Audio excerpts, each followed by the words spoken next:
ଏବେ ବର୍ତ୍ତମାନ ଯାହା ସୂଚନା ମିଳିଛି ଆସନ୍ତା 24 ଘଣ୍ଟା ମଧ୍ୟରେ ରାଜ୍ୟର ପାଗ ବଦଳିବା ସହ 2 ଦିନ ପର୍ଯ୍ୟନ୍ତ ପଶ୍ଚିମ ଝଡ଼ ପ୍ରଭାବରେ ବର୍ଷା ହେବାର ସମ୍ଭାବନା ରହିଛି। ସେହିପରି ଆସନ୍ତା 5 ଓ 6 ତାରିଖ ବେଳକୁ ରାଜ୍ୟର କେତେକ ସ୍ଥାନରେ ହାଲୁକାରୁ ମଧ୍ୟମ ଧରଣର ବର୍ଷା ହୋଇପାରେ। ଉତ୍ତର ଓଡ଼ିଶାରେ କେଉଁଝର, ସୁନ୍ଦରଗଡ଼ ଓ ଝାରସୁଗୁଡ଼ା ଜିଲ୍ଲାରେ ବର୍ଷା ହେବାର ସମ୍ଭାବନା ରହିଛି। ଯଦି ଆପଣମାନଙ୍କ ଅଞ୍ଚଳର ପାଣିପାଗର ସଠିକ୍ ସୂଚନା ପାଇବାକୁ ଚାହୁଁଛନ୍ତି ତେବେ ଭିଡ଼ିଓଟିକୁ ଶେଷ ପର୍ଯ୍ୟନ୍ତ ଦେଖନ୍ତୁ। ଏଥିସହିତ ଚ୍ୟାନେଲରେ ନୂଆ କରି ଆସିଥିଲେ ସବସ୍କ୍ରାଇବ୍ କରନ୍ତୁ। ଏବେ ଯାହା ସୂଚନା ମିଳୁଛି ଗତ 24 ଘଣ୍ଟା ମଧ୍ୟରେ କେତେକ ସ୍ଥାନରେ ହାଲୁକାରୁ ମଧ୍ୟମ ଧରଣର ବର୍ଷା ହୋଇପାରେ। ଅନ୍ୟପଟେ ଶୁକ୍ରବାର ଦିନ ସର୍ବାଧିକ ତାପମାତ୍ରା ପାରଳାଖେମୁଣ୍ଡିଠାରେ 37.4 ଡିଗ୍ରୀ ତାପମାତ୍ରା ରେକର୍ଡ କରାଯାଇଛି। ଗତ କିଛି ଦିନ ହେବ ରାଜ୍ୟରେ ତାପମାତ୍ରା ମେଘୁଆ ଦେଖିବାକୁ ମିଳୁଛି ଏବଂ କିଛି କିଛି ସ୍ଥାନରେ ହାଲୁକାରୁ ମଧ୍ୟମ ଧରଣର ବର୍ଷା ଲାଗି ରହୁଛି।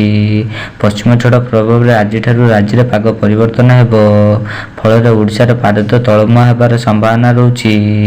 ଆକାଶର ପାଗ ମେଘୁଆ ସହ କେତେକ ସ୍ଥାନରେ ହାଲୁକାରୁ ମଧ୍ୟମ ବର୍ଷା ଲାଗି ରହିବ।